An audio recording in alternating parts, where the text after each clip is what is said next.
നമസ്കാരം. മലയാളി വാർത്തയിലേക്ക് സ്വാഗതം. സർ നമസ്കാരം. നമസ്കാരം. കഴിഞ്ഞ ദിവസം നമ്മുടെ ഇന്ത്യൻ പ്രധാനമന്ത്രി നരേന്ദ്രമോദി ചില പ്രഖ്യാപനങ്ങൾ നടത്തിയിട്ടുണ്ട്. അതാണിപ്പോൾ കഴിഞ്ഞ ഇന്നലെയും ഇന്നും ആയിട്ട് ചർച്ച. എന്തുകൊണ്ട് അദ്ദേഹം അങ്ങനെ ഒരു പ്രഖ്യാപനങ്ങൾ നടത്തി? ഒന്നല്ല, 4-5 പ്രഖ്യാപനങ്ങൾ അദ്ദേഹം നടത്തി. എന്തുകൊണ്ട് അദ്ദേഹം ഇപ്പോൾ ഇങ്ങനെ ഒരു ആഹ്വാനം ജനങ്ങളോട് പറഞ്ഞു? അതായത് വാഹനങ്ങളുടെ അടക്കം ഉപയോഗം കുറയ്ക്കുക, വിദേശയാത്രകൾ കുറയ്ക്കുക, സ്വർണം വാങ്ങുന്നത് കുറയ്ക്കുക, ഇതൊക്കെയാണ് ഏറ്റവും പ്രധാനപ്പെട്ടത് അദ്ദേഹം പറഞ്ഞിരിക്കുന്നത്. അപ്പോൾ ഈ വാഹനങ്ങളുടെ ഒരു കാര്യത്തിൽ നിയന്ത്രണം വരുത്തണം. അതിനെ ജനങ്ങളുടെ കൂടി സഹായമാണ് അദ്ദേഹം ചോദിച്ചിരിക്കുന്നത്. പരമാവധി വാഹന ഉപയോഗം കുറയ്ക്കുക, വർക്ക് ഫ്രം ഹോം സംവിധാനം പരമാവധി ഉപയോഗിക്കുക എന്നൊക്കെ. അപ്പോൾ പല ആളുകളും പറയുന്നത് ഇത് ഇനി വരുന്ന ആഴ്ചകളിൽ നമ്മുടെ രാജ്യത്ത് ഇന്ധനവില പെട്ടെന്ന് വലിയൊരു കുതിപ്പ് ഉണ്ടാകും. അതുകൊണ്ടൊരു കരുതൽ ആയതുകൊണ്ടായിരിക്കും, ഒരു കരുതൽ ശേഖരം എന്നുള്ള നിലയിലേക്കായിരിക്കാം അദ്ദേഹം ഇങ്ങനെ ഒരു കാര്യം ഇപ്പോഴേ പറഞ്ഞിരിക്കുന്നത് എന്നാണ്. ഏതായാലും എന്തായിരിക്കും ഇപ്പോഴത്തെ ഈ ഒരു നരേന്ദ്രമോദിയുടെ ജനങ്ങളോടുള്ള ഈ ആഹ്വാനത്തിൽ നിന്ന് നമുക്ക് മനസ്സിലാക്കാൻ സാധിക്കുന്നത്? കൃഷ്ണന്തു, എൻ്റെ അത്ഭുതം എന്ന് പറയുന്നത് ഇപ്പോഴേ നരേന്ദ്രമോദി ഇത് പറഞ്ഞുള്ളൂ എന്നുള്ളതാണ് ഞാൻ അത്ഭുതപ്പെടുന്നത്, വിസ്മയിക്കുന്ന കാര്യം. കാരണം ഇത് വളരെ മുമ്പേ തന്നെ വേണ്ടിയിരുന്നതാണ്. കാരണം നമ്മുടെ കഴുത്തിനാണ് ഹോർമൂസിലെ യുദ്ധം കയറി പിടിച്ചിരിക്കുന്നത്. നിസ്സാര കാര്യമൊന്നുമല്ല. പെട്രോളിൻ്റെ, അതുപോലെ ഡീസലിൻ്റെ, അതുപോലെ നമ്മുടെ പാചകവാതകത്തിൻ്റെയൊക്കെ വില വർദ്ധിപ്പിക്കാതെ ഇത്ര നാൾ ഇന്ത്യക്ക് പിടിച്ചു നിൽക്കാൻ എങ്ങനെ കഴിഞ്ഞു? മറ്റൊരു രാജ്യത്തിനും സാധിക്കാത്ത കാര്യമാണ്. ലോകത്തിലെ എല്ലാ രാജ്യങ്ങളും ഊർജ പ്രതിസന്ധി വന്നു, വില കൂട്ടിയിട്ടുണ്ട്, ഗണ്യമായ രീതിയിൽ വർദ്ധിപ്പിച്ചിട്ടുണ്ട്. ഒരുപക്ഷെ നമ്മുടെ രാഷ്ട്രീയമായിട്ടുള്ള തെരഞ്ഞെടുപ്പുകൾ കാരണമായിരിക്കാം. 4 സംസ്ഥാനങ്ങളിലെ തെരഞ്ഞെടുപ്പ് എന്ന് പറഞ്ഞാൽ ഒന്ന് യൂണിയൻ ടെറിട്ടറിയാണ്. അവിടങ്ങളിലെ തെരഞ്ഞെടുപ്പ് കാരണമായിരിക്കാം ഈ നീട്ടുവയ്പ് ഇത്രയും കാലം ഉണ്ടാവാതിരുന്നത്. പക്ഷേ അത് അനിവാര്യമാണ്. അടുത്ത ആഴ്ച തന്നെ പെട്രോൾ, ഡീസൽ എന്നിവയുടെ വില 5 രൂപ വീതം വർദ്ധിക്കാനുള്ള എല്ലാവിധ സാധ്യതകളും ഉണ്ടായിരിക്കുകയാണ്. എന്ന് പറഞ്ഞാൽ എണ്ണ കമ്പനികൾ അതിശക്തമായിട്ടുള്ള സമ്മർദ്ദമാണ് ഗവൺമെൻറ്റിന് മേൽ ചുമത്തുന്നത്. ഏതാണ്ട് 5 രൂപ ഒരു ലിറ്ററിന് കൂട്ടിയേ പറ്റൂ. കാരണം യുദ്ധം കാരണം ഇപ്പോൾ $80 ബാരൽ ഒന്നിന് കണക്കാക്കിയിരുന്ന ആ എണ്ണവില ഇപ്പോൾ കുതിച്ചിട്ട് 105 മുകളിലേക്ക് കുതിച്ചുകൊണ്ടിരിക്കുക. അത് സ്ഥിരമല്ല. അമേരിക്കൻ പ്രസിഡന്റ് ഡൊണാൾഡ് ട്രംപിൻ്റെ സ്ഥിരതയില്ലായ്മ പോലെ സ്ഥിരതയില്ലാത്ത ഒന്നായിട്ട് ഈ ഓയിൽ മാർക്കറ്റ് എന്ന് പറയുന്ന എണ്ണ വിപണി മാറിക്കഴിഞ്ഞിരിക്കുക. അദ്ദേഹം സ്ഥിരതയില്ലാതെ ഇന്നൊന്ന് പറയും, നാളൊന്ന് പറയും. അതുമൂലം ലോകത്തിന് തന്നെ സ്ഥിരത നഷ്ടപ്പെട്ടിരിക്കുന്ന അവർ ഊർജ പ്രതിസന്ധിയിലേക്ക് കൂപ്പുകുത്തുന്ന ഒരു രീതിയിലേക്ക് മാറിയിരിക്കുക.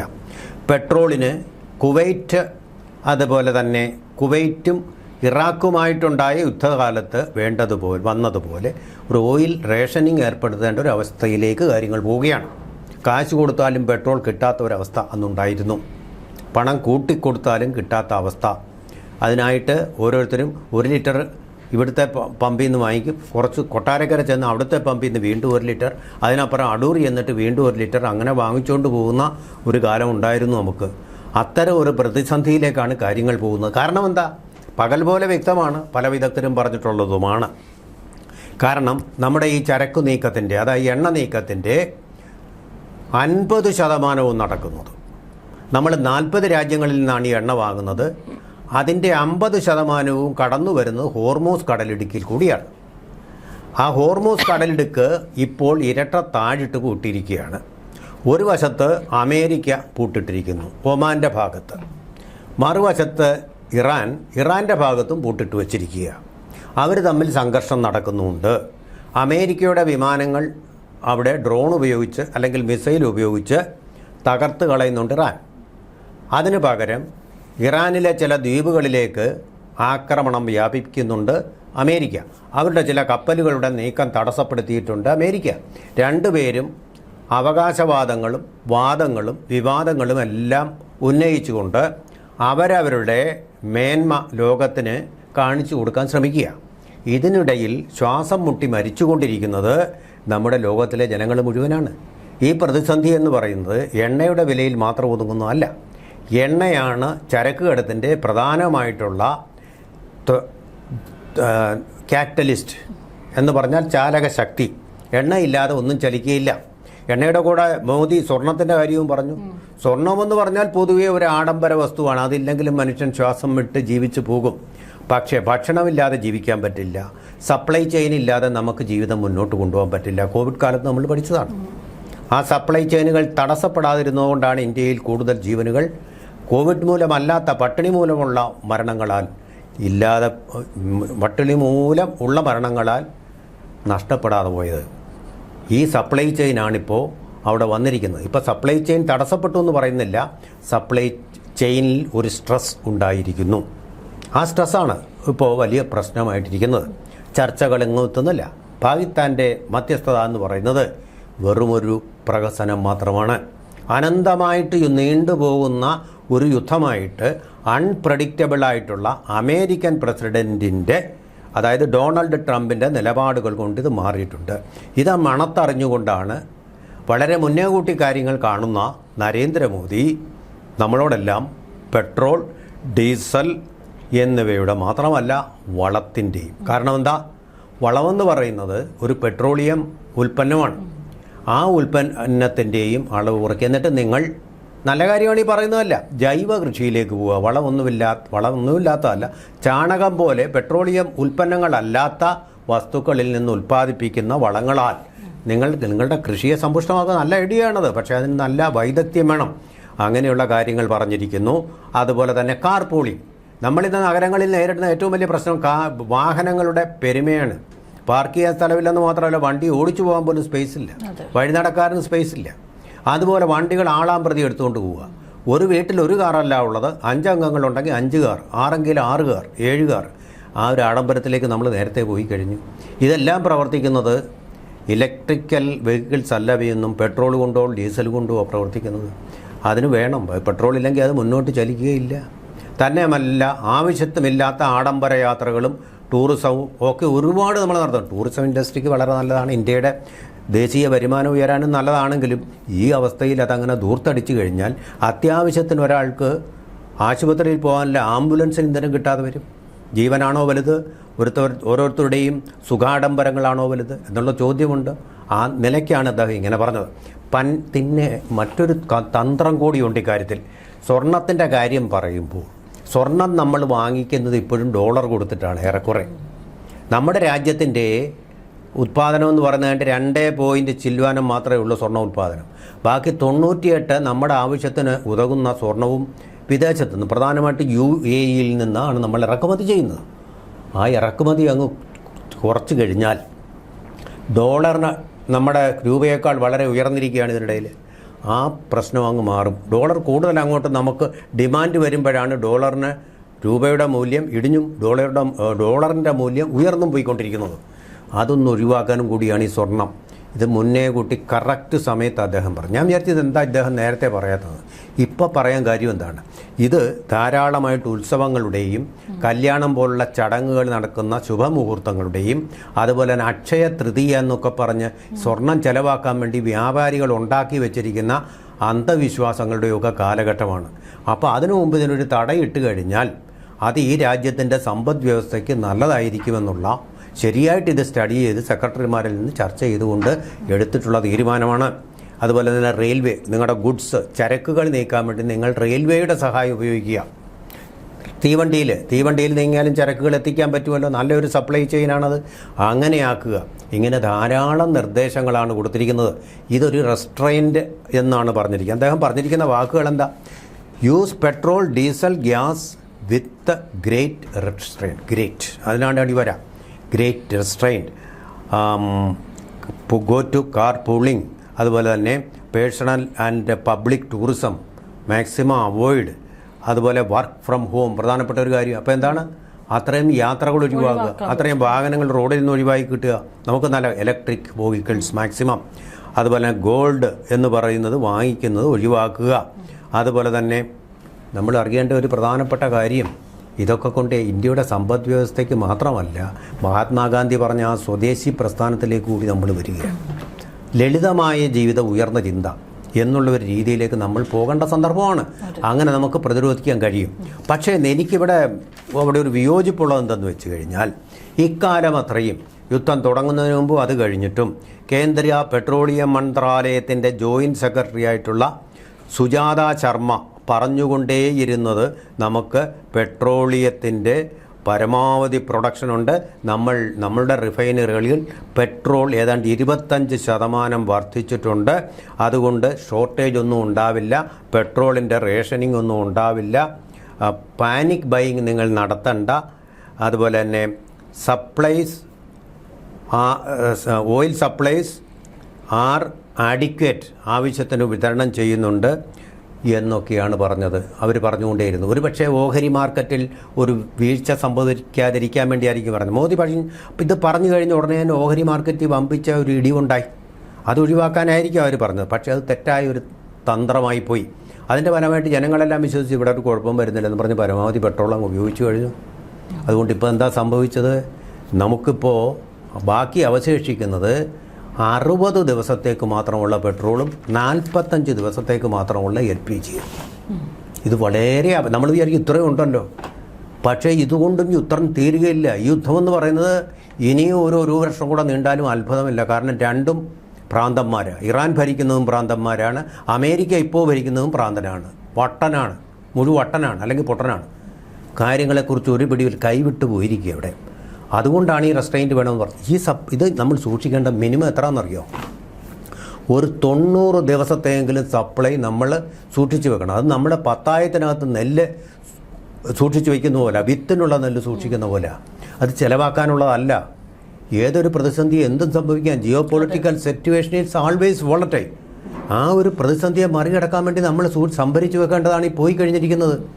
ഇനിയിപ്പോൾ രക്ഷയുണ്ടോ? കൈവിട്ട് അത് മുഴുവൻ ചിലവാക്കി കഴിഞ്ഞു. അവിടെയാണ് ഒരു ബ്രേക്ക് ഇട്ടത്, ഒരു കടിഞ്ഞാൻ പിടിച്ചത് മോദി. പക്ഷേ എൻ്റെ അഭിപ്രായത്തിൽ ഇത് നേരത്തെ ചെയ്യേണ്ടതായിരുന്നു. നമ്മൾ ഉപയോഗം യുദ്ധം ഉണ്ടാകുന്ന സമയത്തെ ചെയ്യേണ്ടത്. ഇനി ഒരു കാര്യം കൂടെ ഞാൻ പറയാം. ഈ പാകിസ്ഥാൻ വിചാരിച്ചാൽ ഈ യുദ്ധം തീർക്കാൻ പറ്റില്ല, പക്ഷേ ഇന്ത്യക്ക് കഴിയും. കാരണം എന്താ? ലോകത്തിലെ നമ്പർ 1 പോപ്പുലേഷനുള്ള രാജ്യമാണ് ഇന്ത്യ. ഏറ്റവും പോപ്പുലറായിട്ടുള്ള പ്രധാനമന്ത്രിയാണ് നരേന്ദ്രമോദി. അതുകൊണ്ടാണ് UAE-യുടെ ഇന്ത്യയിലേക്കുള്ള പുതിയ അംബാസഡർ പറഞ്ഞത് മോദി ഒന്ന് ഫോൺ എടുത്തു കഴിഞ്ഞാൽ ഈ പ്രശ്നം തീരുമെന്ന്. കാരണം അമേരിക്കയും അതുപോലെ ഇറാനും ഒരുപോലെ പേടിക്കുന്ന ഒരു രാജ്യമാണ് ഇന്ത്യ. കാരണം എന്താ? ഓപ്പറേഷൻ സിന്ദൂറിലൂടെ ഒരു രാജ്യത്തിൻ്റെ തീവ്രവാദം മറ്റു രാജ്യങ്ങൾക്കൊന്നും കുഴപ്പം ഉണ്ടാകാത്ത വിധം കേവലം 22 മിനിറ്റ് കൊണ്ട് തകർത്ത് കളയാമെന്ന് കാണിച്ചു കൊടുത്തു. റഷ്യ യുക്രൈൻ്റെ ഭീകരവാദത്തിനെതിരെ എത്ര വർഷങ്ങളായിട്ട് യുദ്ധം ചെയ്യില്ലേ? വല്ല പ്രയോജനം ഉണ്ടായോ? ഉണ്ടായില്ല. അമേരിക്ക ഇപ്പോൾ 2 മാസമായിട്ട് യുദ്ധം ചെയ്തുകൊണ്ടിരിക്കുകയല്ലേ? വല്ല പ്രയോജനം ഉണ്ടായോ? ഇന്ത്യ അതേസമയം ഒരു അടി കൊടുത്ത് 22 മിനിറ്റ് കൊണ്ട് തീർത്തു. പിന്നെ അനങ്ങിയിട്ടുണ്ടോ പാകിസ്ഥാൻ്റെ ഭീകരവാദം? പേടിച്ചിരിക്കുകയല്ലേ, വിറച്ചിരിക്കുകയല്ലേ അവർ? പിന്നെ നടത്താൻ പോയ ആക്രമണം അത് ഫോയിൽ ചെയ്തു. അതിൻ്റെ ആൾക്കാരെ മുഴുവൻ പിടികൂടുകയും ചെയ്തു. ഈ പഹൽഗാം ആക്രമണത്തിൻ്റെ തന്നെ പ്രതികളെ മുഴുവൻ അവരുടെ ഒളിച്ചിരുന്ന ഗുഹകളിൽ പോയി നേരിട്ട് അവരെ അവിടെ കൊന്നു. ഇതുപോലെ 2 രാജ്യങ്ങൾ നീണ്ടുന്ന ഒരു യുദ്ധത്തിലേക്ക് പോയോ? കീഴടങ്ങി പാകിസ്ഥാൻ. അപ്പോൾ യുദ്ധശക്തിയായിട്ട് ഏറ്റവും ശക്തിയായിട്ട് പ്രവർത്തിക്കാൻ കഴിയുന്ന രാജ്യം ഇന്ത്യയാണ്. യുദ്ധ നൈപുണിയിൽ, യുദ്ധ ധീരതയിൽ ഇന്ത്യയാണ് നമ്പർ 1 എന്ന് തെളിയിച്ചു കഴിഞ്ഞിരിക്കുക. വാസ്തവത്തിൽ നമ്മളിപ്പോൾ ചെയ്യേണ്ടത്, ഗൾഫ് രാജ്യങ്ങളെല്ലാം അമേരിക്കയുടെ അടിമയായിരിക്കുന്നത് അവരുടെ സുരക്ഷിതത്വം അമേരിക്ക ഉറപ്പ് നൽകിയതുകൊണ്ടാണ്. ഇപ്പോൾ സുരക്ഷിതത്വവും പോയി, അവരുടെ സമാധാനവും പോയി, എണ്ണയും പോയി, പണവും പോയി. ഈ അവസരത്തിൽ ഇപ്പം പോവുകയാണ്. അടുത്ത ആഴ്ച നരേന്ദ്രമോദി UAE-ലേക്ക് പോവുകയാണ്. തീരുമാനങ്ങളെടുക്കും. UAE-യുടെ മുഴുവൻ സുരക്ഷയുടെ ചുമതലയെ ഇന്ത്യ എടുക്കാൻ പോവുക. കാരണം നമ്മൾ നേരത്തെ തന്നെ ഒരു സ്ട്രാറ്റജിക്കായിട്ടുള്ള കരാർ അവരുമായിട്ട് ഒപ്പുവെച്ചിട്ടുണ്ട്. ഈ കരാറിൻ്റെ അടിസ്ഥാനത്തിൽ ഇന്ത്യ അവിടെ മേജർ പവറാകാൻ പോവുക. അമേരിക്ക വേണ്ട. നമ്മൾ ചെയ്യേണ്ടത് മേക്ക് അമേരിക്ക ഗോ എവേ.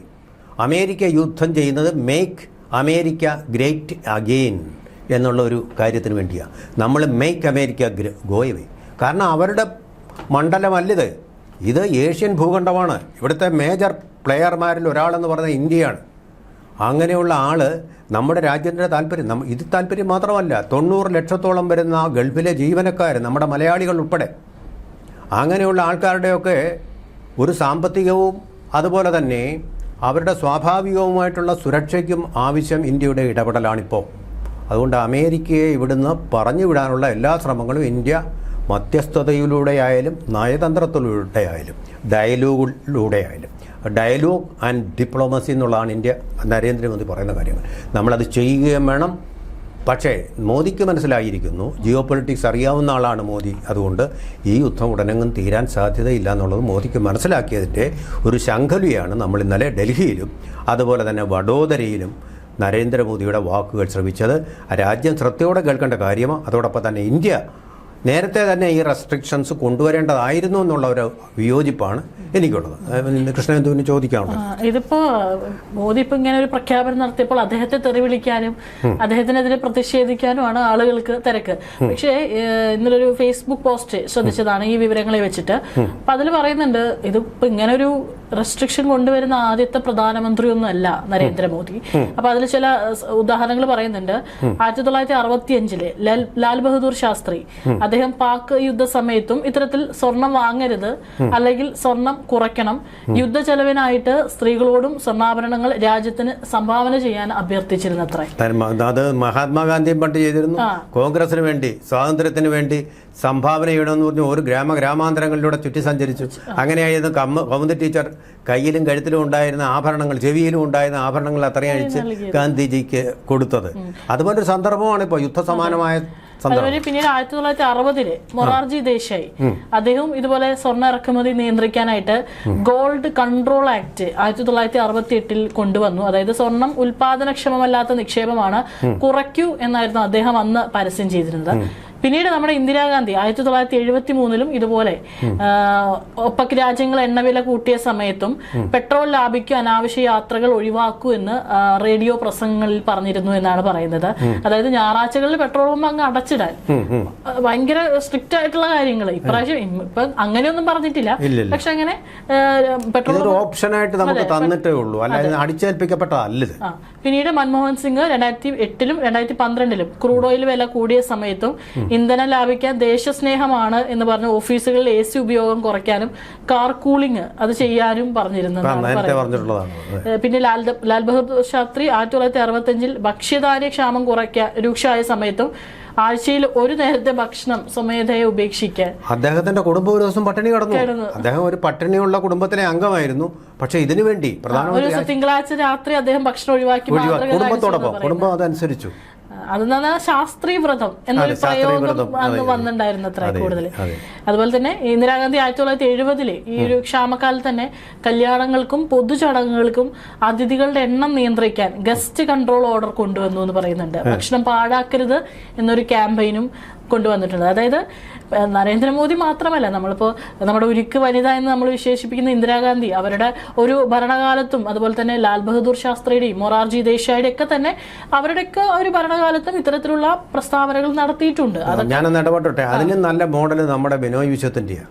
അദ്ദേഹത്തിന്റെ കല്യാണം സത്യസായി സത്യസായിയുടെ അതിന്റെ ഹെഡ് ഇപ്പോൾ ജയിലിലാണ് ഫ്രോഡ് കേസിൽ. അതുപോലെ അത് സത്യസായി ഓർഫണേജ് ട്രസ്റ്റിന്റെ പന്തലിൽ വെച്ച് നടത്തിയിട്ട് വന്ന ആൾക്കാർക്കെല്ലാം ഓരോ നാരങ്ങ വെള്ളം. ഇതാണ് ഏറ്റവും ഗസ്റ്റ് കൺട്രോളിന് ഏറ്റവും നല്ല കാര്യം. ഫുഡ് വേസ്റ്റേജിന് എത്ര ലാഭമാണ് വാസ്തവത്തിൽ. നമ്മൾ ആ മോഡലാണ് ശരിക്കും. നമ്മൾ ഗസ്റ്റിനെ കുറയ്ക്കുകയല്ല, ഗസ്റ്റിന് എന്തിനാ ചാപ്പാട് കൊടുക്കുന്നു, ഓരോ നാരങ്ങ വെള്ളം. കല്യാണം കണ്ടിട്ട് പോയാൽ പോരെ. അവർക്ക് ചാപ്പാട് എന്ന് പറഞ്ഞാൽ ഈ ചാപ്പാട് മുഴുവൻ വേസ്റ്റായി പോവുകയാണ്. നമ്മൾ ചെയ്ത നാഷണൽ ക്രൈം, പാവങ്ങളോട് ചെയ്യുന്ന വലിയൊരു ക്രൈമാണ് എൻ്റെ അഭിപ്രായത്തിൽ. പക്ഷേ മറ്റൊരു ഓപ്ഷൻ കൂടെ ഉണ്ട്. Solar power. ഇത്രയും ചൂടുള്ള ഒരു രാജ്യമില്ല. 48 ഡിഗ്രി ഫാരൻഹീറ്റാണ് ഡൽഹിയിലെ ചൂടെന്നൊക്കെ പറയുന്നത്. പൊള്ളുക. ഈ സൂര്യതാപമൊക്കെ നമുക്ക് ഒരു ബ്ലെസ്സിങ് ഇൻ ഡിസ്ഗൈസ് ആയിട്ട് ഉപയോഗിച്ചുകൊണ്ട് അതിൽ നിന്ന് പരമാവധി എനർജി നമ്മൾ ഉപയോഗിക്കുന്നുണ്ട്. പക്ഷേ ഉപയോഗിച്ചാൽ പോരാ, സ്റ്റോറേജ് ചെയ്യാനുള്ള ഫെസിലിറ്റി വേണം. ഇത് രാത്രിയിൽ ഇത് കിട്ടില്ല. പകൽ നമ്മൾ സംഭരിച്ചു വയ്ക്കുന്ന രാത്രിയിൽ ഉപയോഗിക്കാനുള്ള ബാറ്ററി സ്റ്റോറേജ് ഫെസിലിറ്റി വൻതോതിലുണ്ടാവണം. ഇത് ആളുകൾ അതിന് പണം മുടക്കാൻ പറ്റില്ല. ഗവൺമെൻറ് ലെവലിൽ അത് സ്റ്റോർ ചെയ്ത് വെക്കാനുള്ള വലിയ ടാങ്കുകൾ നമുക്ക് ഉണ്ടാക്കി വെക്കണം. അല്ല, സോളാർ പവറിൻ്റെ ഒരു സംഭവം മാത്രം പോരാ, സ്റ്റോറേജിനുള്ള ഫെസിലിറ്റി കൂടി ഉണ്ടെങ്കിൽ നമ്മുടെ രാജ്യത്തിന് ഈ ഫോസിൽ ഫ്യൂവലിനെ, അതല്ലെങ്കിൽ വൃത്തികെട്ടതാണത്, കാർബൺ ഡൈ ഓക്സൈഡും കാർബൺ മോണോക്സൈഡും സൾഫർ ഡൈ ഓക്സൈഡും ഒക്കെ അന്തരീക്ഷത്തിലേക്ക് വിടുന്നതാണ് ഈ പെട്രോൾ. നമ്മുടെ കാലാവസ്ഥയ്ക്ക് ഈ ചൂട് കൂടാനും പ്രധാനപ്പെട്ട കാര്യം ഇത് തന്നെയാണ്. മനസ്സിലായില്ലേ? അത് പരമാവധി കുറയ്ക്കാൻ പറ്റിയ ഒന്ന് നമ്മുടെ സോളാർ, സൂര്യൻ നമ്മുടെ അനുഗ്രഹമാക്കി മാറ്റുക എന്നുള്ളതാണ്. ആ ഓപ്ഷൻസൊക്കെ നടക്കുന്നുണ്ട്. ഘർ ഘർ ബിജ്ലി എന്നൊക്കെ പറഞ്ഞുള്ള പദ്ധതികളുണ്ട് കേന്ദ്ര ഗവൺമെൻറ്റിൻ്റെ. പക്ഷേ അത് കേരളത്തിൽ വേണ്ട സബ്സിഡിയും കൊടുക്കുന്നുണ്ട്. കേരളം നടപ്പാക്കുന്നില്ല. കേരളത്തിൽ നടപ്പാക്കുന്ന ഇത് മൂലം കിട്ടുന്ന എനർജിയൊക്കെ പാഴായി പോവുകയാണ്, സ്റ്റോറേജ് ഫെസിലിറ്റി ഇല്ലാത്തതുകൊണ്ട്. അങ്ങനെയൊക്കെ ട്രാൻസ്ഫോമറിന് ബദലായിട്ട് ഉള്ള സ്റ്റോറേജ് ഫെസിലിറ്റി വേണം. പവർഫുൾ ട്രാൻസ്ഫോമേഴ്സ് ഉണ്ടാക്കിയിട്ട് അത് ഡൈവേർട്ട് ചെയ്ത് കൊടുക്കാനുള്ള സംവിധാനങ്ങൾ വേണമെന്നൊക്കെയാണ് വിദഗ്ധർ പറയുന്നത്. ഇന്ന് വരെ അതൊന്നും നടപ്പായിട്ടില്ല. അപ്പോൾ നമ്മൾ തന്നെ സ്വയം ഒരു ശരിക്കുള്ള ഭാവനയില്ലാത്ത തരത്തിലാണ് ഭരണം നടത്തിക്കൊണ്ട് പോകുന്നത്. ഏതായാലും നമ്മൾ പറയുന്ന പോലെ ഇപ്പോൾ നമ്മളെല്ലാവരും രാജ്യസ്നേഹികൾ തന്നെയാണ്. ഇപ്പോൾ അതിർത്തിയിൽ കാവൽ നിൽക്കുന്ന നമ്മുടെ പട്ടാളക്കാർ മാത്രമല്ല, അങ്ങനെ ഒരു വേഷം അല്ലെങ്കിൽ അങ്ങനെ ഒരു കുപ്പായം അണിഞ്ഞവർ മാത്രമല്ല രാജ്യസ്നേഹികൾ. നമ്മളെല്ലാവരും ആകണമെന്നുണ്ടെങ്കിൽ ഈ പറയുന്നത് പോലെ നമ്മുടെ രാജ്യത്ത് ഒരു പ്രതിസന്ധി വരുമ്പോൾ ഒറ്റക്കെട്ടായിട്ട് നിൽക്കേണ്ടതും നമ്മുടെ ഓരോരുത്തരുടെ ഉത്തരവാദിത്തം തന്നെയാണ്. അതിന് രാഹുൽ ഗാന്ധി ഇപ്പൊ പറയുന്നത് നരേന്ദ്രമോദിയുടെ ഫെയില്യൂറാണ്. ഈ യുദ്ധം ഉണ്ടായത് നരേന്ദ്രയുടെ ഫെയില്യൂറാണ്. അതാണ് പ്രശ്നം.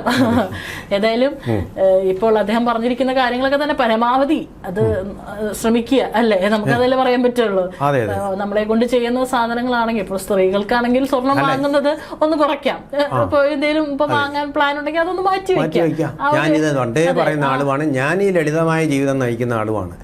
ഞാൻ ആവശ്യമില്ലാത്ത കാറോ അല്ലെങ്കിൽ ഏതെങ്കിലും ഒരു വാഹനമുണ്ട്, നടക്കാൻ പോകുന്നവരത്ത് നടന്നു പോകും, അത്യാവശ്യം ഉണ്ടെങ്കിൽ മാത്രം പബ്ലിക് ട്രാൻസ്പോർട്ടിൽ പോകും. ആ രീതിയിലാണ് ഞാൻ പോയിക്കൊണ്ടിരിക്കുന്നത്. ഒരു കുഴപ്പവും എനിക്കുണ്ടായിട്ടില്ല. ഇതെല്ലാം അഹങ്കാരം, അഭിമാനം, സ്റ്റാറ്റസ് സിമ്പിൾ ഒക്കെ ആയിട്ടാണ് ഈ കാറുകൾ പലരും കൊണ്ടുപോകുന്നത്. നാളാമ്പറ ഏറ്റവും വലിയ കാറുകൾ തന്നെ. അതുകൊണ്ട് ആ ജന്മത്ത് നമ്മുടെ നഗരത്തിൽ പാർക്ക് ചെയ്യാനേ സൗകര്യമില്ലാതെ വരുന്നത്. പൊങ്ങച്ച ബസ്സാറാണ്. It's a vanity fair. അപ്പൊ അങ്ങോട്ടും ഇങ്ങോട്ടും ഒരു കുറ്റപ്പെടുത്തേണ്ട സമയമല്ല സത്യം പറഞ്ഞു കഴിഞ്ഞാൽ. ജനങ്ങൾ തന്നെ അങ്ങോട്ടും ഇങ്ങോട്ടും ഒരു പ്രതിഷേധിക്കേണ്ടത്, അല്ലെങ്കിൽ നരേന്ദ്രമോദിനെ ചീത്ത വിളിച്ചിട്ട് ഒന്നും കാര്യമില്ല. ഇപ്പൊ നമ്മൾ അങ്ങനെ ഇപ്പൊ ഒന്ന് കൺട്രോൾ ചെയ്താൽ നമുക്ക് പ്രത്യേകിച്ച് പ്രതിസന്ധി ഒന്നും ഉണ്ടാവാതെ നമുക്ക് ജീവിക്കാനായിട്ട് സാധിക്കും. അല്ലെങ്കിൽ ഈ പറഞ്ഞതുപോലെ വരും ദിവസങ്ങളിൽ നമുക്ക് ഈ പറഞ്ഞ പോലെ ബുദ്ധിമുട്ടുകൾ ഉണ്ടാകാനുള്ള എല്ലാ സാധ്യതയുണ്ട്. പക്ഷെ അത് പണ്ടേ വേണ്ടെന്നാണ് ഞാൻ പറയുന്നത്. അതിനൊരു നമ്മുടെ ഒരു ഈരടിയുണ്ട്. സമ്പത്ത് കാലത്ത് ദൈവത്ത് വെച്ചാൽ ആപത്ത് കാലത്ത് കാപത്ത് തിന്നാം. അത്രേ ഉള്ളൂ.